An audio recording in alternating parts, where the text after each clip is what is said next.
আল্লাহ তাআলা তোমাকে যে দুই জবান দিয়েছেন, ঠোঁট দিয়েছেন, এর মধ্য দিয়ে তুমি শুধুমাত্র আল্লাহর প্রশংসা করার জন্য, আল্লাহর শুকরিয়া করার জন্য বান্দা তোমাকে আমি জিহ্বা দিয়েছি। তোমাকে চোখ দিয়েছি আল্লাহর সৃষ্টিকে অবলোকন করে, আল্লাহর নিয়ামতকে তোমার দৃষ্টি শক্তি দিয়ে দেখে আল্লাহকে অনুভব করার জন্য, আল্লাহর অস্তিত্বকে তুমি কি করার জন্য, ঠের পাওয়ার জন্য। আজকে আল্লাহর দিয়া সেই আমানত দিয়ে, আল্লাহর দিয়া কান দিয়ে, আল্লাহর দিয়া জিহ্বা দিয়ে, আল্লাহর দিয়া দৃষ্টি শক্তি চক্ষু দিয়ে, আল্লাহর দিয়া মস্তিষ্ক দিয়ে, আল্লাহর দিয়া অন্তর দিয়ে আজকে আমি সমস্ত চিন্তা দ্বারা আমার কর্মকাণ্ড সবকিছু আল্লাহর হুকুমের বাইরে গিয়ে আজকে মানুষের গোলামি করা শুরু করেছি। এটা খুব মারাত্মক। এই শতাব্দীর এই দশকের সবচেয়ে জাহেলিয়ত। আমরা মনে করি যে মূর্তি পূজা করে জাহেলিয়ত, আমরা মনে করি যে মাজার পূজা করে শিরিক। এর চেয়ে ভয়ঙ্কর শিরিকের নাম হচ্ছে যে আল্লাহর জমিনে দাঁড়িয়ে, আল্লাহর দিয়া জবান দিয়ে, আল্লাহর দিয়া জিহ্বা দিয়ে, আল্লাহর দিয়া হাত দিয়ে বুলন্দ করে আমি মানুষের স্লোগান দিচ্ছি, অমুক আমার চরিত্র, অমুক আমার বিশ্বাস, অমুক আমার আদর্শ, তমুক আমার চেতনা। ইমানদারের বিশ্বাস কি? নারায়ে তাকবীর, আল্লাহু আকবার। ইমানদারের স্লোগান, ইমানদারের বিশ্বাস। ইমানদারের চেতনা হচ্ছে যে কোরআন, ইমানদারের আদর্শ হচ্ছে যে মুহাম্মদুর রাসূলুল্লাহ সাল্লাল্লাহু আলাইহি ওয়াসাল্লাম। ইমানদারের চেতনা হচ্ছে যে তাওহীদ, ইমানদারের চেতনা হচ্ছে যে রিসালাত, ইমানদারের চেতনা হচ্ছে যে সাহাবায়ে কেরাম আজমাইনদের জীবন, ইমানদারের চেতনা হচ্ছে যে বদর, উহুদ, খন্দকের ময়দান। আজকে ইমানদাররা, মুসলমানের ছেলেগুলো, নাম আব্দুর রহমান আব্দুল্লাহ, স্লোগান দেয় কুফরিয়ত। এই শতাব্দীর এই দশকের বর্তমান বাংলাদেশের সবচেয়ে বড় কুফরিয়ত শব্দ হচ্ছে যে এই শব্দগুলো। আজকে মুসলমানের ছেলেরা বিশ্ববিদ্যালয়ের আঙ্গিনায় দাঁড়িয়ে এই ধরনের মারাত্মক জাহেলিয়াতে কুফরি স্লোগান দেওয়া শুরু করেছে। এগুলো কারা শিখাচ্ছে? কারা যোগান দেয় এই ধরনের মারাত্মক স্লোগান? এই স্লোগানের আমদানি হয় কলিকাতা থেকে, ভারতের। এই স্লোগানের নেপথ্যের স্লোগান হচ্ছে যে তুমি কে, আমি কে, বাঙালি বাঙালি, এই স্লোগান খাড়া দিচ্ছে। যারা আমার মুসলমানিত্বের পরিচয়কে আড়াল করে, যারা আমার ইমানিয়তের, কোরআনের সুন্নিয়তের পরিচয়কে আড়াল করে ডাকনা দিয়ে তারা আমাদেরকে বাঙালি পরিচয় করে দিতে চায়। আমরা বলি আমার পরিচয় কোনো ধরনের বাঙালি নয়, আমার পরিচয় আমি আগাগোড়া মুসলমান। আমার পরিচয় কি? আমি আগাগোড়া মুসলমান, আমার টপ টু বটম মুসলমান, আমার ইমানিয়ত কোরআন, আমার আদর্শ মুহাম্মদুর রাসূলুল্লাহ সাল্লাল্লাহু আলাইহি ওয়াসাল্লাম। এর বাইরে আমি আর কোনো চেতনা ধারণ করি না, এর বাইরে আমি আর কোনো আদর্শ ধারণ করি না, এর বাইরে আমার আর কোনো কি নাই, ইমানিয়তের পরিচয় নাই। এই জিনিসগুলো মারাত্মক। সারাদিন ওয়াজ করে যদি আমি এই মৌলিক কথাগুলো গ্রেপ্তারে যাই, তাহলে ওয়াজের সারমর্ম হবে না। এই কথাগুলো আপনারা মানুষের কাছে তুলে ধরতে পারবেন তো? এই অমুক আমার চেতনা বলা জায়েজ আছে না? কুফরি, কুফরি স্লোগান। অমুকের সৈনিক, কত বড় মারাত্মক কথা! ইমানদার কার সৈনিক? এই কথা বলতে পারবেন তো? আজকে তথাকথিত রাজনৈতিক দলগুলো মুসলমান নামদারি, এরা হজ করে, এরা উমরাও করে, কিন্তু স্লোগান দেয় কিসের? অমুকের সৈনিক। বলে কি বলে না? এদের স্লোগান শুরু হয় কি দিয়ে? নাম ধরতে চাই না আমরা। মুসলমান কার সৈনিক? যার স্লোগানের মধ্যে কুফরিয়ত, তার তামাম জিন্দগি কুফরিয়তের মধ্যে, তার থেকে ভালো কিছু আশা। এটা রাষ্ট্র ক্ষমতায় গেলেও কি দেশের জনগণের জন্য, দেশের জন্য, আগামী প্রজন্মের জন্য ভালো কিছু দিতে পারবে? যাদের শুরুতেই তো কুফরিয়ত দিয়ে, খোদাদ্রোহী আওয়াজ দিয়ে। সুতরাং এই বিষয়গুলো আপনাদেরকে সচেতন করতে চাই। আপনারা এগুলো সমাজের মানুষের কাছে, আপনাদের পাড়া প্রতিবেশী, আপনাদের আশেপাশের লোকালয়ের মানুষের কর্ণকুহরে এই মেসেজগুলো দিয়ে দিবেন যে আমরা কেন ইসলামের কথা বলি, আমরা কেন কোরআনের কথা বলতেছি, আমরা কেন আল্লাহ রাসূল সাল্লাল্লাহু আলাইহি ওয়াসাল্লামের সুন্নতে নববীর কথা বলতেছি? তার কারণ হচ্ছে যে এই প্রতিষ্ঠিত জাহেলিয়ত, এই প্রতিষ্ঠিত কুফরিয়ত থেকে যদি আমরা মুক্ত হতে না পারি, তাহলে আমরা জীবনেও স্বাধীনতার পূর্ণ স্বাদ পাবো না। মানুষের গোলামি বন্দী হয়ে, মানুষের গোলামিতে বন্দী হয়ে আল্লাহর গোলামি করা যায়? আজকে আমরা সব মানুষের গোলাম হয়ে গেছি। আমরা চাই আমরা সহ তাম পৃথিবীর মানুষগুলোকে মানুষের গোলামি থেকে মুক্ত করে আমরা কার গোলাম বানাতে চাই? যেই দিন আমরা আল্লাহর গোলাম হতে পারবো, মানুষের গোলাম থেকে মুক্ত হয়ে, সেই দিনে আমরা প্রকৃত স্বাধীন হতে পারবো ইনশাআল্লাহ। সেই জন্য আসুন প্রিয় ভাইরা, আপনাদের সামনে যে সূরা তেলাওয়াত করেছি, সেই সূরা আমাদের কাছে কে নিয়ে আছে? কে নিয়ে আছে? আল্লাহ রাসূল নিয়ে আসছে আমাদের কাছে। আমরা তো জিবরিলকে দেখি নাই।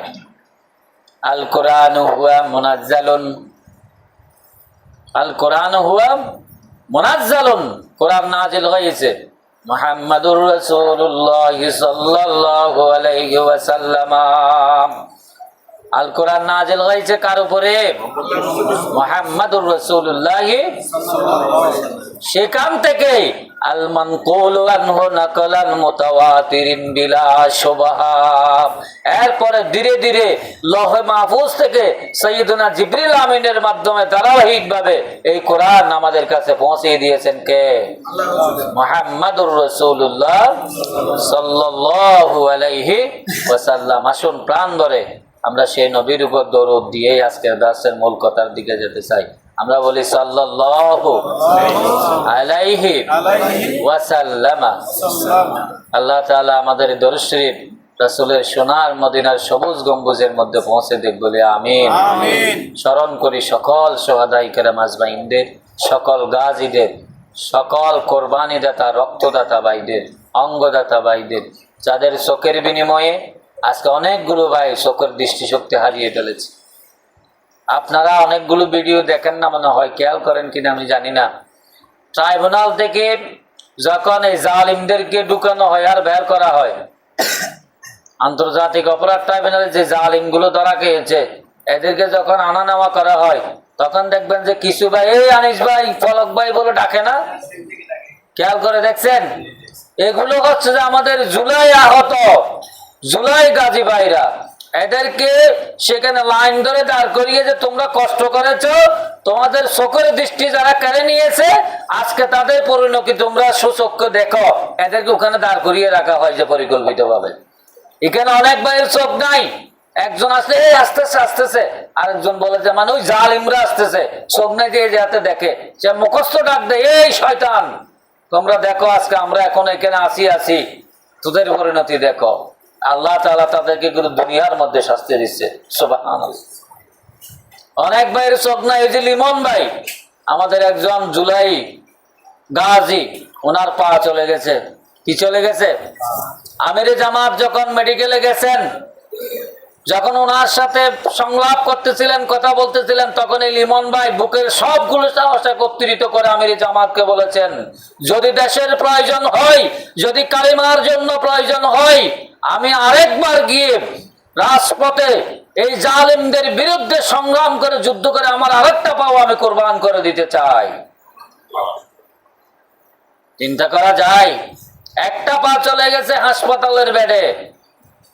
ইসলামী আন্দোলনের সিপাহসালার যখন দেখা করলেন, তখন এই ভাইয়ের বুকের সবগুলো আবেগ উজাড় করে দিয়ে বললেন যে আমিরে জামাত, আমার যদি দেশের জন্য প্রয়োজন হয় আরেকটা পাও আমি কোরবান করে দিব, আরেকটা পাও আমি রাখবো না। আজকে প্রিয় ভাইরা, আমরা শুধু বদরের, উহুদের, সাহাবায়ে কেরামদের প্রেরণা পড়ি, অধ্যয়ন করি, ওয়াজের মধ্যে শুনি, কিন্তু নিজেদের জীবনে ধারণ করার চেষ্টা করি না। আজকে যে তাওহীদের এই বাণী, বদরের, উহুদের যে চেতনা, খন্দকের যে তাবুকের যে চেতনা, এই চেতনা ধারণ করে আধুনিক অসভ্যতার যুগ একদল মুজাহিদ এখনো জীবন্ত জমিনের মধ্যে আছে কিনা নয়। এই লিমন তাদের মধ্যে একজন অন্যতম দৃষ্টান্ত। সূরা তাওবার সেই আলোচনার দিকে আমরা যাচ্ছি। সেজন্য সকল তাওহীদি আমাদের শহীদ ভাইদের, জুলাই যোদ্ধাদের সহ আল্লাহর জমিনে আল্লাহর কোরআনের আওয়াজকে এই পর্যন্ত পৌঁছে দেওয়ার জন্য, এই পর্যন্ত কোরআনের আওয়াজকে পৃথিবীর জমিনে জীবন্ত রাখার জন্য যারা জীবন দান করেছেন, আল্লাহ তাআলার কাছে দোয়া করছি, ও আল্লাহ, তাদের এই রক্ত, তাদের এই কোরবানির বিনিময়ে বাংলাদেশ সহ সারা পৃথিবীর তুমি কালিমায়ে তাইয়্যিবার আওয়াজকে বুলন্দ করে দাও বলি আমিন। প্রিয় ভাইরা, আপনাদের জন্য দোয়া করছি, আল্লাহ তাআলা আমাদেরকে যত কবুল করে। আজকের পবিত্রতম সালাতুল জুমার এই দিনে আমরা অনেকেই ব্যক্তিগত কাজে ব্যস্ত থাকতে পারতাম। আমাদের কাজ নাই এরকম না, আমাদের অনেক শত হাজারো ব্যস্ততা আছে।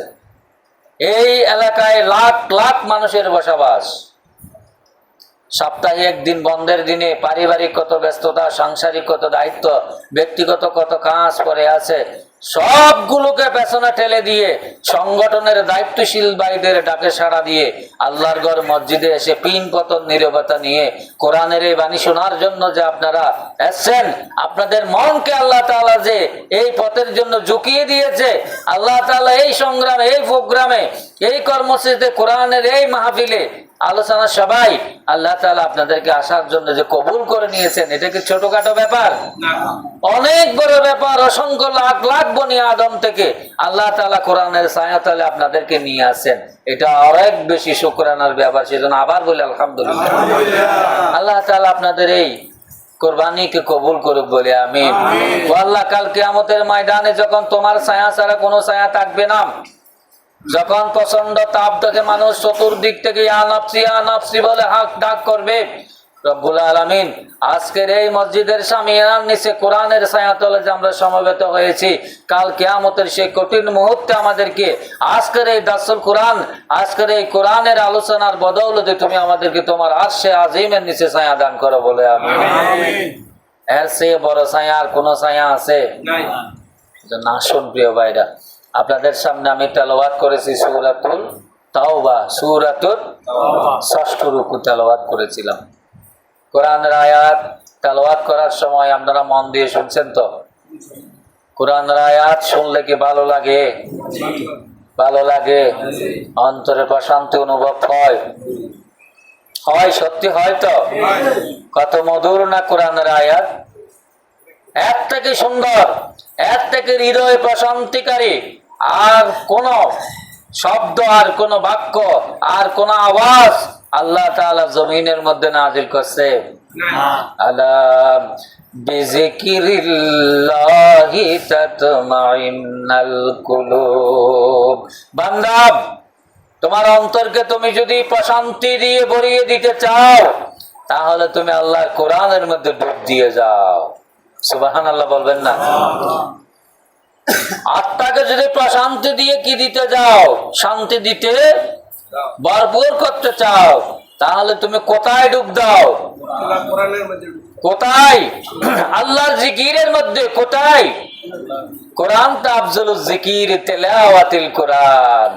ক্বালা রাসূলুল্লাহ সাল্লাল্লাহু আলাইহি ওয়াসাল্লাম আফজলুজ জিকির তিলাওয়াতিল কোরআন। দুনিয়ার মধ্যে, আকাশের নিচে, জমিনের উপরে সবচেয়ে বড় জিকির হচ্ছে জিকির তিলাওয়াতিল। এটা আল্লাহ তাআলা জিকির। জিকির কোরআন হচ্ছে যে কার জিকির? ইন্নামাল মুমিনুনা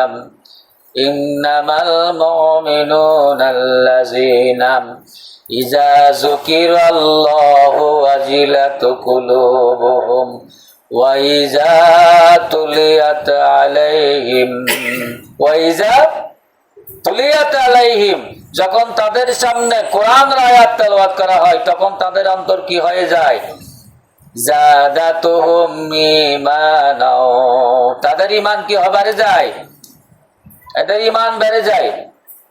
ইযা যুকিরাল্লাহু ওয়াজিলাত কুলুবুহুম ওয়া ইযা তুলিয়াত আলাইহিম আয়াতুহু জাদাতুহুম ঈমানা, তাদের অন্তর মোমের মতো গলে যে ওয়াজিলাত কুলুবুহুম, যখন তাদের সামনে আল্লাহর জিকির পেশ করা হয়, আল্লাহর জিকির কি? ওয়াজিলাতু কুলুবুহুম, তাদের অন্তর বিগলিত হয়ে যায় যেমন নাকি অগ্নি দ্বারা মোমের মতো। তাদের ঈমান বেড়ে যায়। কি পেশ করলে তাদের সামনে? কোরআন। কোরআন। আল্লাহ তাআলা সেই কোরআনের ছায়া তলে আমাদেরকে আজীবন থাকার জন্য কবুল করুক বলে আমিন। সেই কোরআন আপনাদের সামনে তেলাওয়াত করেছে, যেই কোরআন হৃদয়ে প্রশান্তি জাগায়, যেই কোরআন অন্তরের মধ্যে আল্লাহর মুতমাইন্না এনে দেয়, সেই কোরআন যদি সমাজে, সেই কোরআন যদি রাষ্ট্রে, সেই কোরআন যদি আইন আদালতে, রাষ্ট্রের সর্বক্ষেত্রে যদি আমরা নিয়ে যেতে পারি, তাহলে সব জায়গায় প্রশান্তির সুবাতাস বইবে কি বইবে না? কোরআনকে নিয়ে যেতে হবে কোথায়? আমাদের স্লোগান দিয়েছি আমরা কোরআনকে এবার মসজিদের মধ্যে বন্দী রাখতে চাই না। আমরা কোরআনকে আর কবরস্থানের মধ্যে বন্দী রাখতে চাই না। এবার আল কোরআনের আলো জ্বালাবো কোথায়? সংসদের মধ্যে ইনশাআল্লাহ। আল কোরআনের আলো শুধু ঘরে ঘরে জ্বালো নয়, এখন থেকে স্লোগান হবে আল কোরআনের আলো সংসদে জ্বালো। আল কোরআনের আলো কোথায় জ্বালাতে হবে? আমাদের জহুরি ভাই বলেছেন, ওয়াসার পানির টাঙ্কিতে যদি কি থাকে, বিশুদ্ধ পানি থাকে, এইখানে ট্যাপ চাললে কি পানি পড়বে? সংসদে যদি কোরআনের আলো জ্বালানো থাকে, তাহলে সমাজের প্রত্যেকটা ঘরে ঘরে কোরআনের আলো জ্বলে উঠবে ইনশাআল্লাহ।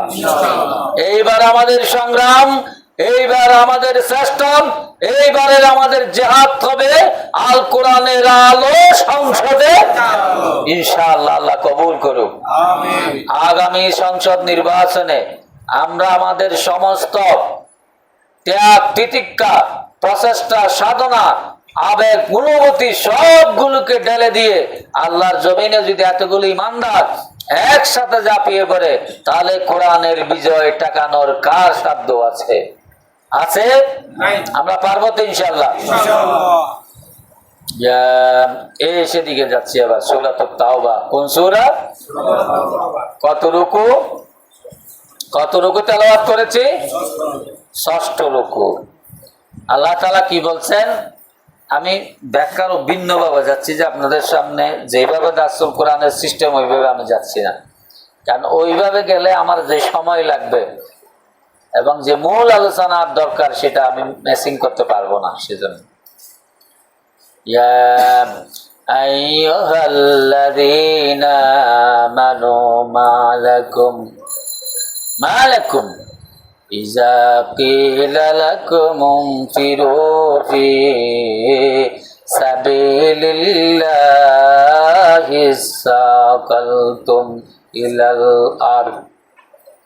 আল্লাহ তাআলা বলছেন, ও দুনিয়ার মানুষ, মালাকুম ইয়া আইয়ুহাল্লাযীনা আমানু, ও ইমানদারগণ। কাদেরকে বলতেছেন? মালাকুম, কি হয়েছে তোমাদের? কি সমস্যা?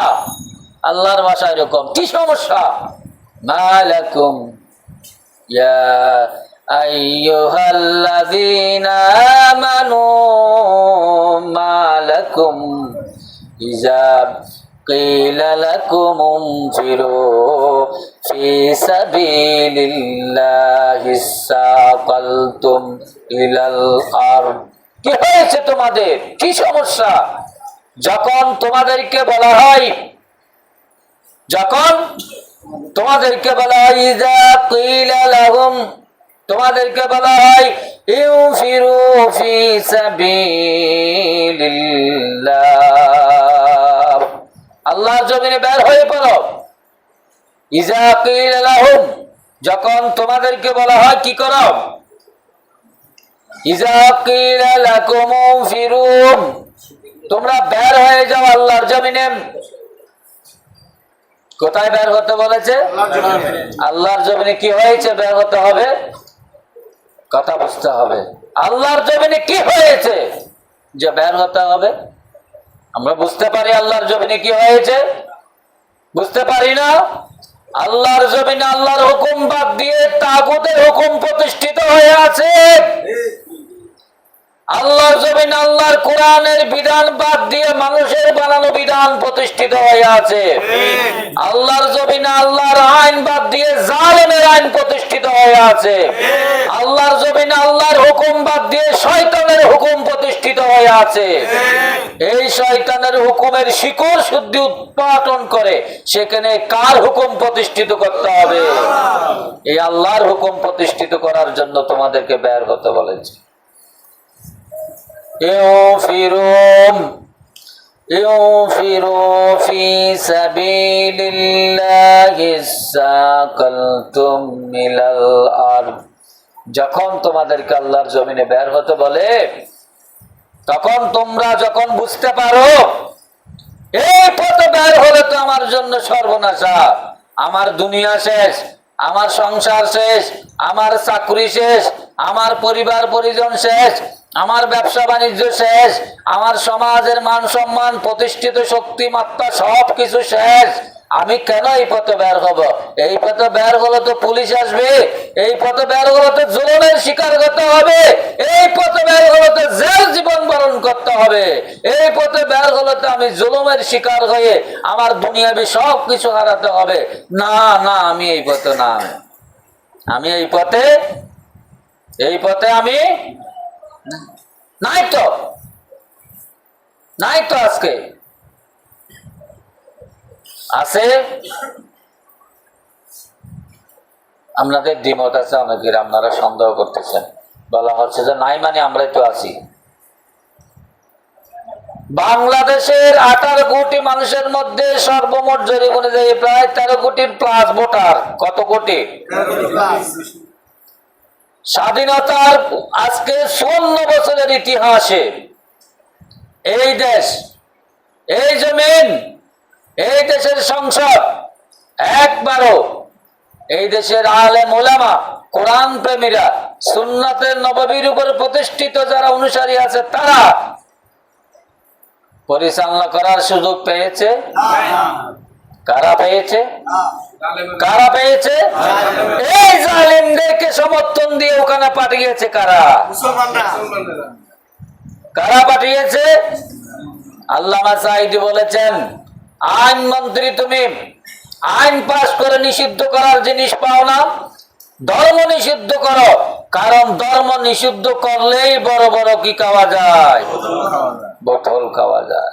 আজকে আমরা মুসলমান দাবি করি, একদিকে মুসলমানের সন্তান, একদিকে টুপি পাঞ্জাবি গায়ে দিয়ে মসজিদেও যাই, আবার সুযোগ পেলে উমরা আদায় করার জন্য যাই, এরপরে কোরবানির পশু কোরবানি দিই, এরপরে সেই মুসলমানদের সমর্থন নিয়ে, রায় নিয়ে আমরা একদল শয়তানকে জাতীয় সংসদে পাঠাই, আমাদেরকে পরিচালনা করার জন্য আইন তৈরি করবে তারা।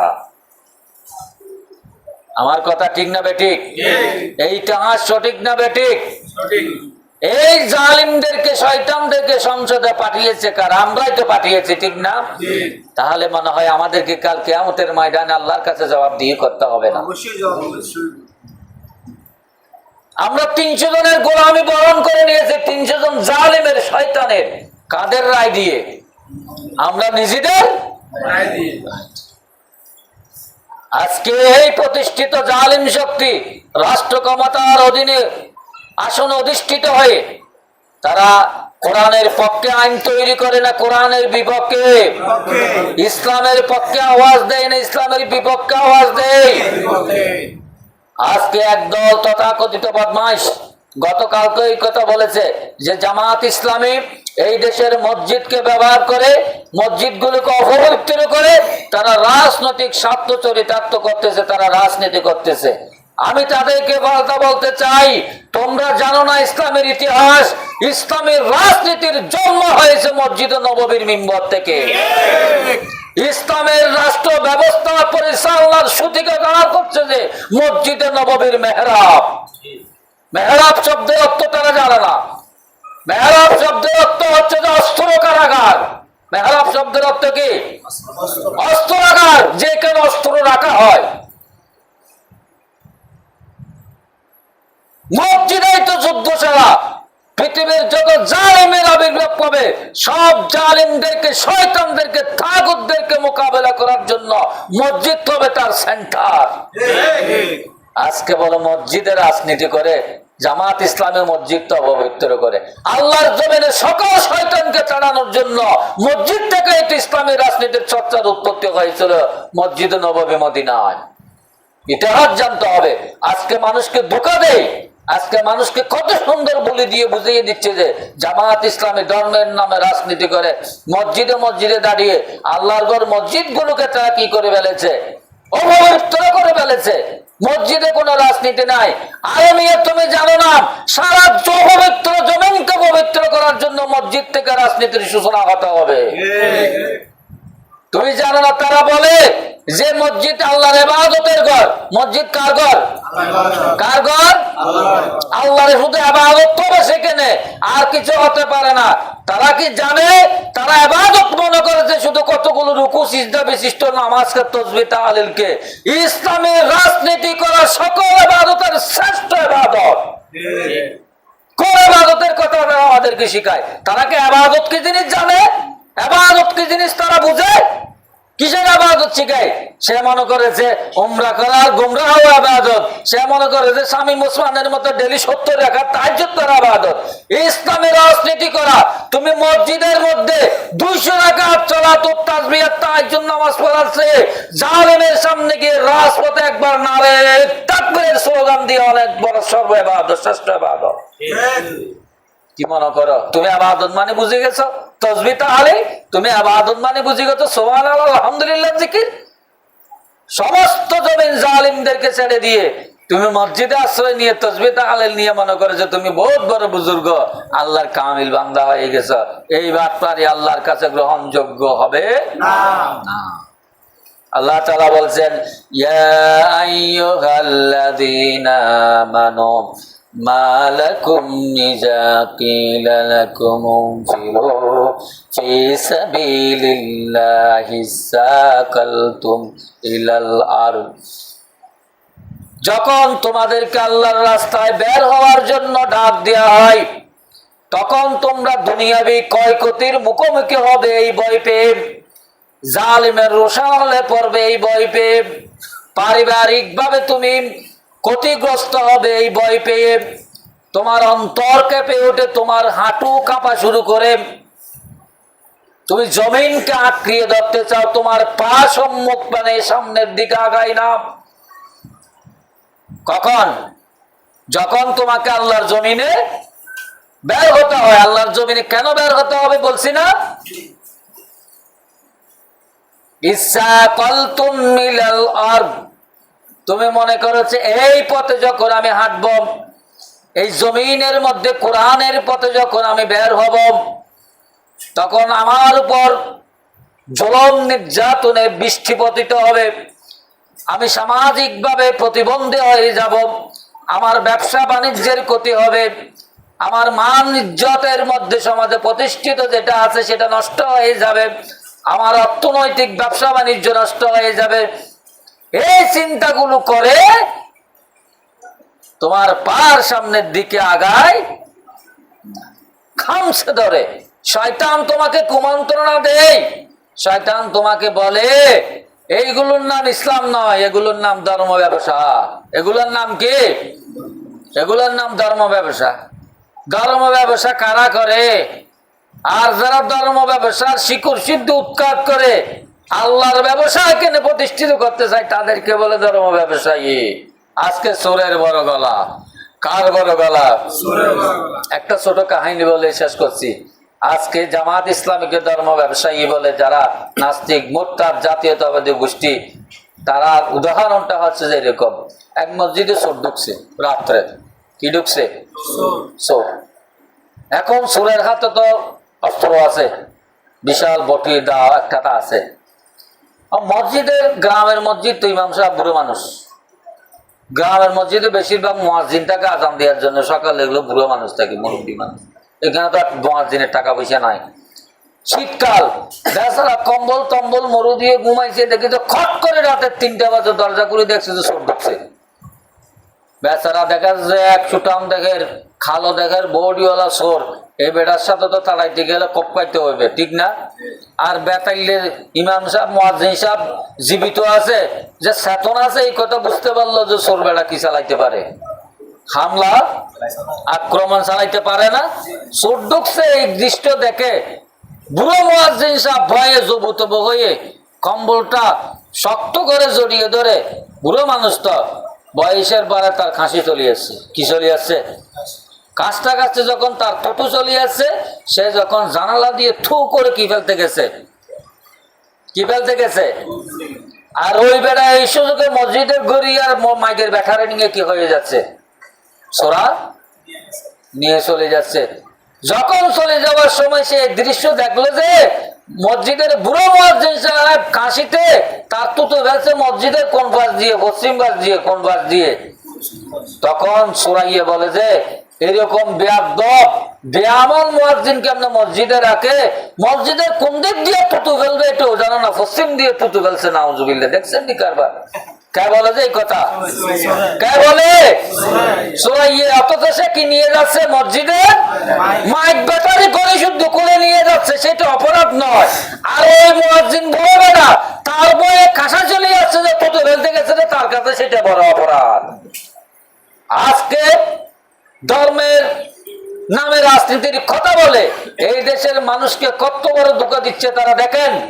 তারা যাবতীয় ডাকাতি, চাঁদাবাজি, বাটপারি, দখলবাজি, খুন, রাহাজানি, দর্শন সব অপরাধ করার জন্য তারা ধর্মকে মসজিদে বন্দী করে ফেলেছে আজকে। আর মসজিদ থেকে ধর্মকে বের করে যারা রাজপথে সংসদে পৌঁছে দিতে চায় তাদেরকে বলে যে এরা ধর্ম ব্যবসায়ী। ওই সুরের মায়ের বরগলার অবস্থা। এই কথাগুলো আজকে আমাদেরকে বুঝতে হবে, তারা কি বলতে চায়, এগুলোর মক্ষম জবাব আমাদেরকে দিতে হবে। সূরাতুত তাওবার আজকের এই শিক্ষা হচ্ছে যে আল্লাহর জমিনে ইমানদার বের না হয়ে পারে না। ইসা কালতুম ইলাল্লাহ, যখন তোমাদেরকে জমিনে বের হতে হয় তোমরা কেন জমিনকে কি করো, আঁকড়িয়ে ধরো। তোমরা কি মনে করো এই দুনিয়ার জীবন শেষ জীবন, এই দুনিয়ার পর আর কোন জীবন নাই? আখিরাত বলতে কি তোমরা ভুলে গেছো?